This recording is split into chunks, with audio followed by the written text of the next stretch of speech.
Welcome back to the Buffie Burson Show. We're on the campus of North Georgia College and State University talking about the Lady Saints' first win of the season, 69-51 over Bryan College. And Coach, pretty big win and a good job going into the locker room at halftime with a comfortable lead. But coming into the second half, did your game plan change at all to get this victory? Well, like I mentioned, we're really trying to work on our defense. So there was a couple of things that Bryan College was doing that we made adjustments on. And again, we were trying to put a lot of focus on that part.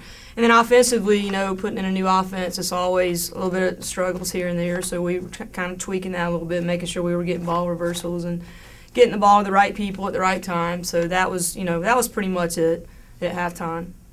How important was it to get this first win of the season? Go ahead and get that underneath your belt. Even though it was an exhibition, it's always good to get that first win. Yeah, it doesn't matter if it's exhibition. I mean, you can call it what it is. We put the uniforms on and the lights are on and fans in the stands, and you're ready to go. So for us, having, like I said, so many new people, getting the first win under the belt, that's why you try to schedule them at home like we talked about and try to get us on a roll here. So it looked like in the second half, the Saints were coming in out of the locker room already on fire, but they step it up even more. 14 of 27 from the field, 52% in the second half, and 87.5% from the charity stripe. Coach, we saw last year a great average from the free throw line, even better so far this year. How important is it for your club to maintain a focus at the free throw line? It's huge. Only thing, coaches are always going to find negative things out of anything, but we want to shoot more. We shot 15, and obviously we want to double that. So we want to get to the line a heck of a lot more times than we did.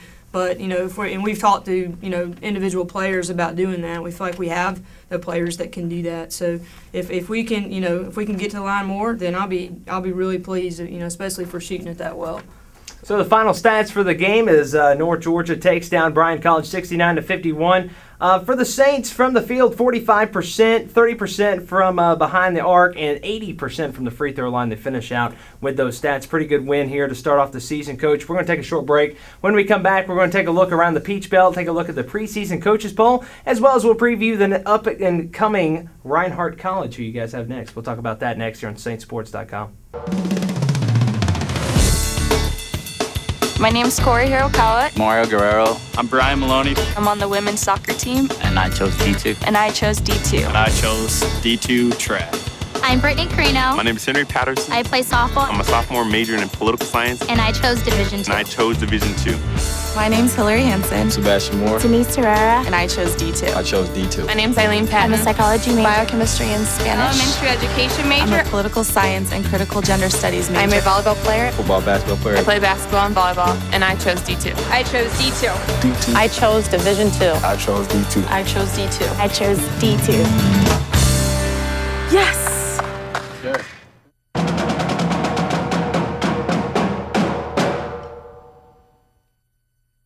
Welcome back to the Buffie Burson Show. I'm Rusty Brown, voice of the Saints, joined as always by the head of the Lady Saints Ball Club, Buffie Burson, and we're talking about the first win of the season over Bryan College, 69-51. First game of the season, first win of the season, Coach. It's always a good one to get that one under your belt, as you said. But moving forward from here, a lot of roles have got to be filled from last year, especially Saritha Marble. She leaves last year. She leaves behind a great legacy, a great ball player. Who's going to fill in that role?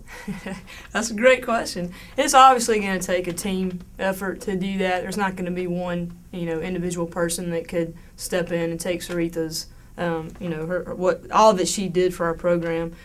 So we're trying to, use different, spread out the scoring, spread out the rebound, and spread out things.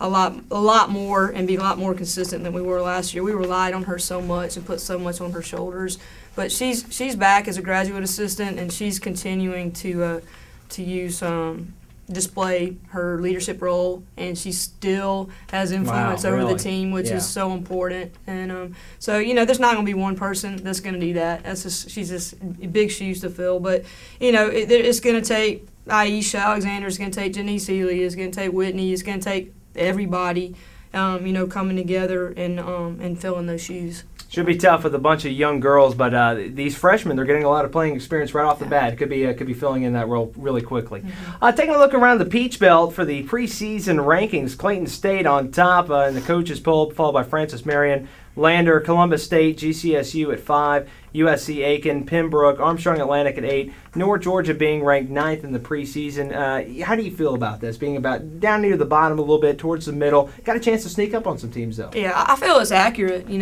Those are pretty much based on how you did last year. I feel like it's right. It could even be a little bit generous, for the season that we had.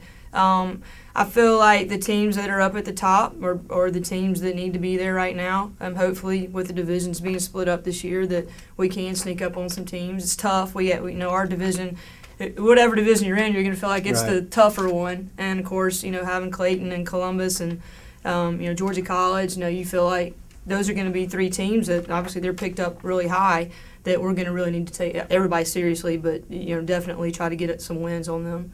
It's something we asked Coach Faulkner as well. What exactly does this do for you as a coach, splitting up into 2 different divisions in the conference? How do you prepare for these teams, some of which are playing 2 times, some of which are playing 1 time? How do you go about approaching this? I'm an advocate for playing everybody. I feel like the round robin and playing everybody is the way to get the true winner. Okay. But you can't do that all the time, and obviously with this situation, so having both of it, it's going to be a little bit tougher because only 8 teams are going to be able to go into postseason, right. And there's 13, right. So there's going to be a lot left out. So you're going to, every move you make and with preparation is going to be, it's going to have to be taken real seriously. We've already talked to our team about that, so we all know.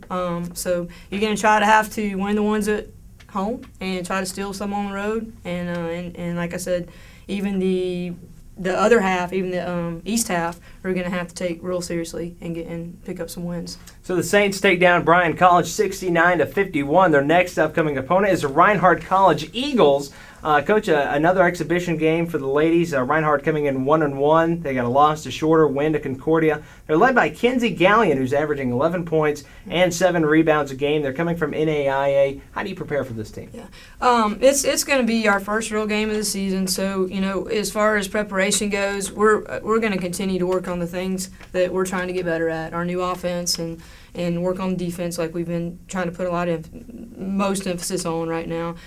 So we're not going to spend as much time worrying about Reinhardt as we are, North Georgia. Right. And we go way back with Reinhardt, with them being in the league that we used to be in with them. So it's kind of a local rivalry. It's hard word to say. But, yeah, so we're just going to spend time on North Georgia and spend a little bit, a day or so working on Reinhardt and try to get ready for them. But it'll be a good match just because we're local and they're local, and so it'll be good. How does preparing for a team like Reinhardt with a 2-week span from your last game, how do you go about approaching that? It's frustrating. Yeah, I can imagine. Yeah, I think our players just got their last weekend off for probably the rest of their life, or at least this year, and they know that. So I hope they enjoyed it. But yeah, we're trying to bring in some people to scrimmage against between here and there. But we get tired of banging up on each other. But it's just part of it. It's part of it's part of the game. So we have to try to get ready the best we can. And like I said, it's good for us because we need more time with the new offense and so forth. So it's good for us. We need the time. Should be exciting as Reinhardt will be the next opponent here. A 2-week layoff in between games. Got to be tough. We're going to put a bow on this one from this past week. 69-51. Victors go to the Saints. A big win here again, getting out to a comfortable lead. Spreading out the ball. Really a great bit here with the freshman center, Allie Klein. Keep going back to her. 18 points, 4 rebounds. As you said, kind of filling in, too. Yeah. Did a pretty good job as well. You also got freshman sensation Janice Ely, Aisha Alexander, and the 2 seniors, Danielle Seeley and Whitney Randolph, all had points as well. And coming off the bench, McCann with 2 points, Stokes with 3, Howard with 2 as well. It seems like everywhere you look, points are being scored. Yeah, and that's what we need. We need, production from everybody that goes in the game, whether it's rebounds or points or defense or whatever. So that's great. It's good. So North Georgia wins this one 69-51. We're going to wrap things up here. We're going to join you next week, though, as we're talking about the Reinhardt game. Hopefully another victory there for Coach Burson and the Saints. This has been the Coach Buffie Burson Show here on Saintsports.com. I'm Rusty Brown, voice of the Saints. Be sure to join us all season long. Also, on the radio, you can catch all the games on Jacobs Media, which is 850 WDUN News Talk, 1240 ESPN The Ticket, and Magic 102.9. So long, everybody.